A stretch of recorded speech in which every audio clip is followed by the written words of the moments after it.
समर्पयामि ॐ उपैतमां देव सककीर्तिस्मरणिना सदा प्रातर्भोगात्विराट् कीर्तिवृद्धिं ददातु मे सुवर्णायै नमः मधुवर्गं समर्पयामि ॐ चित्पिपासामलान्ते कामलक्ष्मीर्नाशयाम्यहम् अभूतिमसमृद्धिं च सर्वान् निर्णत मे गृहादम् सुवर्णायै नमः पञ्चामृतस्थानं समर्पयामि ॐ आप्याय सतमे तदे विष्णुस्वप्नवृक्षम् भवावाजस्य तङ्गते तदिक्राम्णो अकारितं विष्णोरश्वस्य वाजिनाः सुरभिलो मुखाः करस्पृणायो चितोरितम् कृतं मे भिक्षे कृतमस्य जोनिर्घृते कृतो कृतं मत्स्य धाम अनुष्पतमावाहवादयस्व स्वाहा कृतं व्रतमवक्ष्य हव्यम् मधुवातारुताजते मधुक्षरं गजन्धावः मात्वेर्न सन्तोषादेयम् स्वादत्वावस्य दिव्याय तन्माने स्वादिनिन्द्राय सुभवेतनाम्ने स्वादनमित्राय वरुणाय वाजवे प्रतस्पताय मधुमान् अदाभ्यः ॐ सुवर्णाय नमः पञ्चामृतस्नानं समर्पयामि ॐ गन्धद्वारां दुरादर्शां मितविष्टान्तरेशनेः ईश्वरें सर्वभूतानां तामिगोपक्वजयश्रियम् आपोहिष्टामायो भवस्तानावोर्चेतधातन महेरणाय दक्षासें योगशिवतां भोरधस्तस्याभाजयते हनाः उषते देववातनाः तस्मारङ्गवामभोजस्य क्षदाः जगन्माथम् आपो जनजाथाजनः ॐ शान्तिः शान्तिः शान्तिः सुवर्णाय नमः शुद्धोदकस्नानं समर्पयामि ॐ मनसः काममाकुतिं वाचः सत्यमधीमहि पशूनां रूपमन्नस्य मे श्रेयश्रयतान्यतः ॐ सुवर्णाय नमः वस्त्रोपवस्त्रं समर्पयामि ॐ कर्दमेन प्रजा भूता वयसम्भवकर्दमा श्रियं वासज मे कुले मातरं पद्ममालिनीं सुवर्णाय नमः स्वर्णयज्ञोपवीतं समर्पयामि ॐ आपस्रदङ्गजज्ञानजक्लीतमसमे गृहे यजदेवीं मातरं श्रियं वासज मे कुले ॐ सुवर्णाय नमः आभरणानि समर्पयामि ॐ आर्द्रां पुष्करणीं पुष्टिं सुवर्णाभ्ये भवालिनीं सूर्यां हिरण्मयीं लक्ष्मीं धातवेदो महावहां सुवर्णाय नमः परिमलगन्धं समर्पयामि ॐ आर्द्राण्यकर्णी गष्टिं पिङ्गलां पद्ममालिनीं चन्द्रां हिरण्मयीं लक्ष्मीं धातवेदो महावहां श्रीसुवर्णाय नमः अक्षतां समर्पयामि ॐ तां महावघदातवेदो लक्ष्मीमनपगामिनीं यस्यां हिरण्यं प्रभो गङ्गावोधाश्चोत्सात् विद्वेदं पुरुषानहं सुवर्णाय नमः योपां वक्वं वेद पुष्पवान् प्रजावान् पशुवान् भवते पुष्पाणि समर्पयामि ॐ कण्ठसूत्रं तालपत्रं हरिद्रां कुङ्कुमाञ्जनं सिन्दूरादिप्रदास्यामि सौभाग्यं देहि मे विजयं हरिद्रादिसौभाग्यद्रव्याणि समर्पयामि सर्वमङ्गलमाङ्गल्ये शिवे सर्वार्थसाधिके शरण्ये त्र्यम्बके देवी नारायणे नमोस्तुते कुङ्कुमं समर्पयामि हरिद्रारञ्जते देवे सौभाग्यसागिनीं हरिद्राचूर्णं समर्पयामि अथ अष्टोत्तरशतनाम पूजां करिष्ये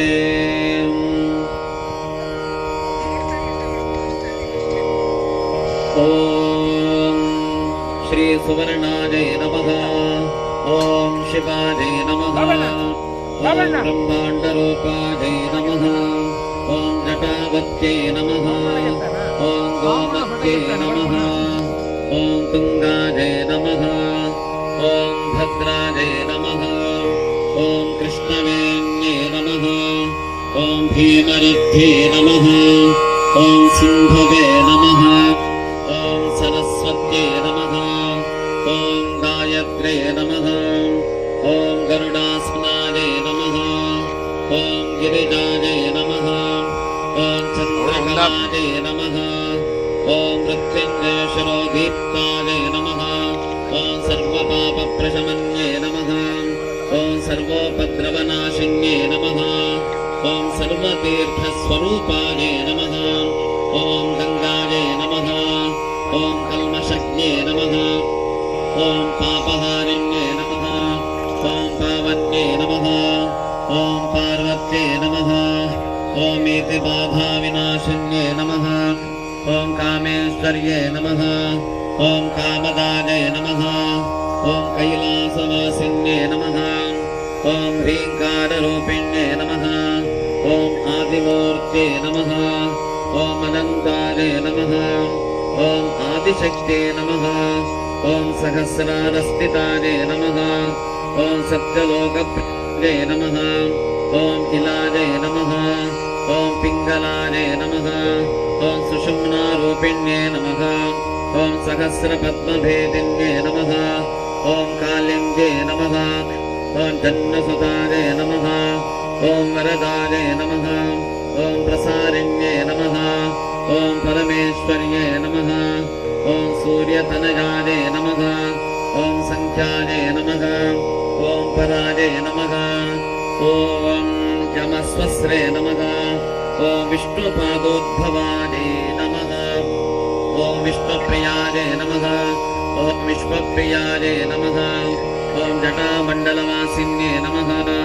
ॐ जाह्नव्ये नमः ॐ जगन्मात्रे नमः ॐ जटावर्णवर्तिताय नमः ॐ जगन्नाथप्रियाय नमः ॐ गङ्गे नमः ॐ त्रैलोक्यधनन्ये नमः ॐ तपोनिष्ठाय नमः ॐ मणिकुण्डलधराय नमः ॐ तरुण्ये नमः ॐ तपोधनसेविताय नमः ॐ सर्वनिवासभूताय नमः ॐ गङ्गासङ्गताय नमः ॐ राजीवरमणीयाय नमः राजीवरमणीयाय नमः ॐ रामक्षेत्रसञ्चारिण्ये नमः ॐ तारकाय नमः ॐ वृन्दावनशोभिताय नमः ॐ रासक्रीडाप्रणायिन्ये नमः ॐ श्रीकृष्णवल्लभाय नमः ॐ महाप्रदाय नमः ॐ वसुदेवमार्गप्रदायिन्ये नमः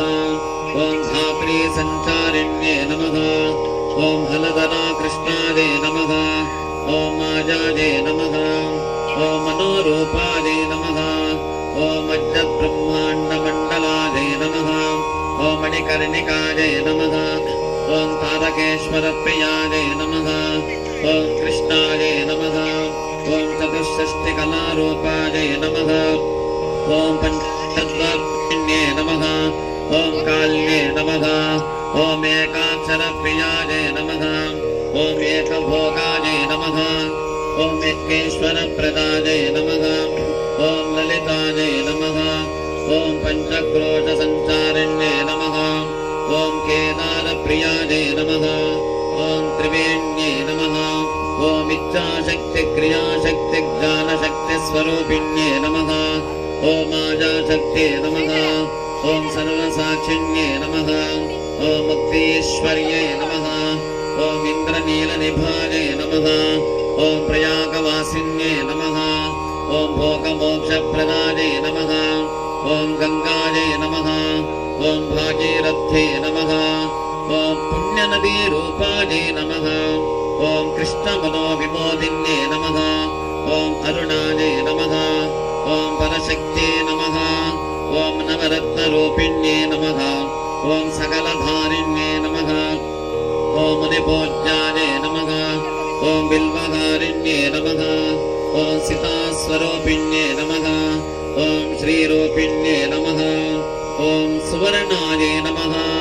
अष्टोत्तरशतनामपूजां समर्पयामि सकाले धूपः वनस्पतिरधोपन्नो गन्धाढ्यो धूपवत्तमः आग्रेय सर्वदेवानां धूपोऽयं प्रसरिष्यताम् धूपमाग्रापयामि दीपं दर्शयामि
जगदम्बे देवी भवानी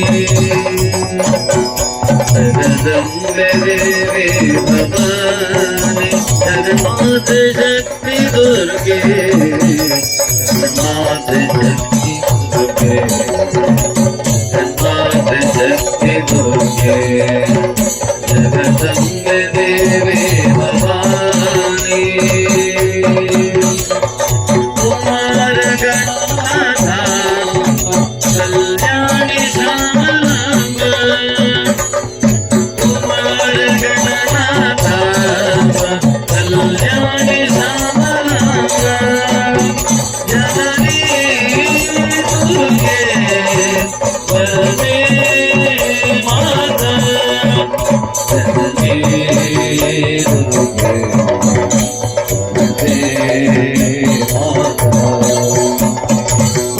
महेश्वरी कलावती उमा महेश्वरी कलावती जगदम्बे देवी भवानी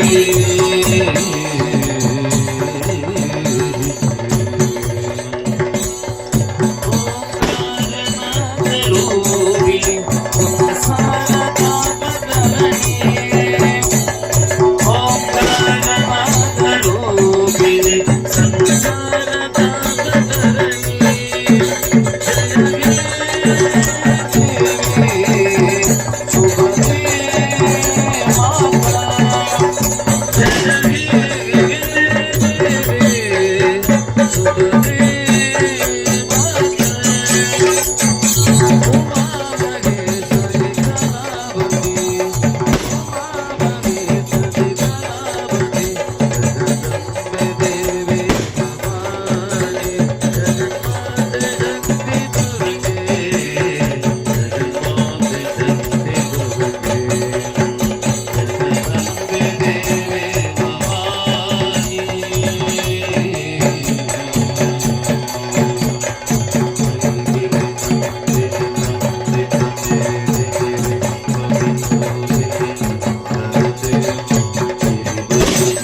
ಸಜ್ಜನ ಸಾಧು ಪೂಜೆಯ ವೇಳೆಗೆ ಮತ್ತಿಗೆ ಒಳಗಿನ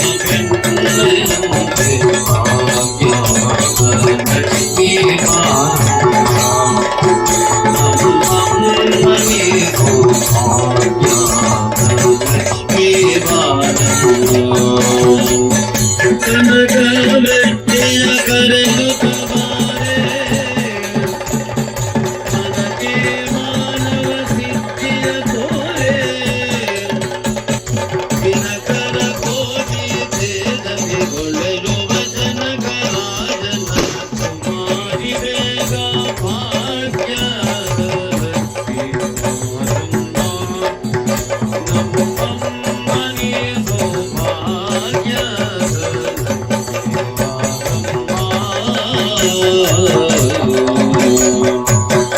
ತೀರ್ಥಗಳದೆ ಭಕ್ತರ ಮನೆಗಳು ನಿತ್ಯ ಮಹೋತ್ಸವ ನಿತ್ಯ ಸುಮಂಗಲ ತೀರ್ಥಗಳದೆ ಭಕ್ತರ ಮನೆಗಳು ನಿತ್ಯ ಮಹೋತ್ಸವ ನಿತ್ಯ ಸುಮಂಗಲ ಸತ್ಯವ ತೋರುತ ಸಾಧು ಸಜ್ಜನರ ಚಿತ್ತದಿ ಹೊಳೆಯುವ ಪುತ್ತಳಿ ಗೊಂಗೆ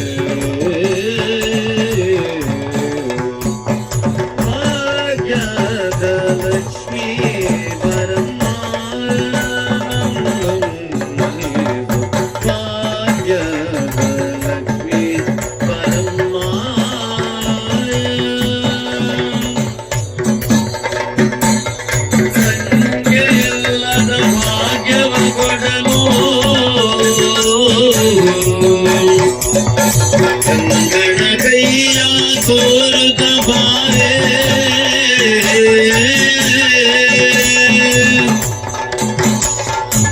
ಸಂಜೆಯಲ್ಲದ ಭಾಗ್ಯವ ಕೊಡಲು ಕಂಗಣ ಕೈಯ ತೋರುತ್ತ ಬಾರೆ ಕುಂಕುಮಾಗಿದೆ ಪಂಕಜಲೋಚನ ಕುಂಕುಮಾಗಿದೆ ಪಂಕಜಲೋಚನ ವೆಂಕಟರಮಣನ ವೆಂಕಟರಾಣಿ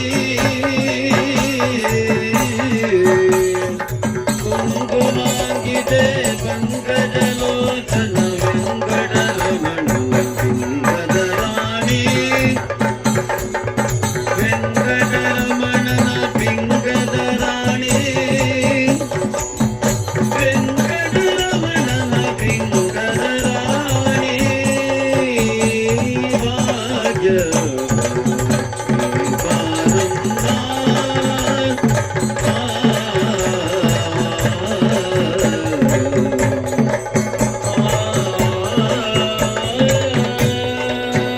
ಗೋವಿಂದಾನಿ ಗೋವಿಂದ ಗೋವಿಂದ ಗೋವಿಂದಾನಿ ಗೋವಿಂದ ಗೋವಿಂದ ಶ್ರೀರುದ್ರಮಾರಮಣ ಗೋವಿಂದ ಗೋವಿಂದ ಸುವರ್ಣಾಜಿ ನಮಃ ಗೋವಿಂದ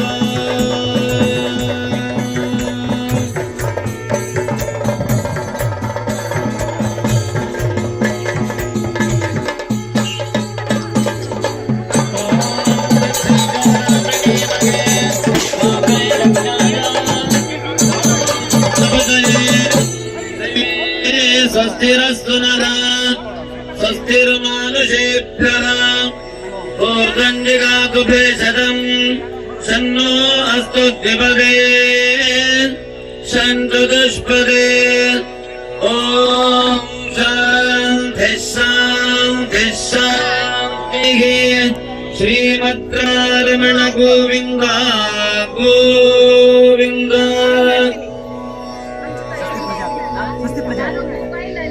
स्वस्ति प्रजाभ्यः परिपालयन्तां न्यायेन मार्गेण महीं महीषाः ओ ब्राह्मणेभ्यः शमनोऽस्तु नित्यं लोकाः समस्ताः सुखिनो भवन्तु काले वर्षत पर्जन्य पृथिवी सस्यशालिनी देशोऽयं क्षोभरहिताः सज्जनाः सन्तु निर्भयाः अपुत्राः पुत्रिणः सन्तु पुत्रिणः सन्तु पौत्रिणः पदना सदना सन्तु जीवन्तु शरदां शतम् सर्वे जना सुखिनो भवन्तु समस्त सन्मंगलानि भवन्तु। ओम कायेन वाचा मनसेन्द्रियेण वा बुद्ध्यात्मना मां प्रदेशभवान् करोमि यत् सकलं वरत्वे नारायणाय समर्पयामि। अनेन कल्पोत्तध्यानावादनादि पूजा समर्पय पूजाराधनकर्मणा माङ्गल्यं वन्दे श्री गोपाल कृष्ण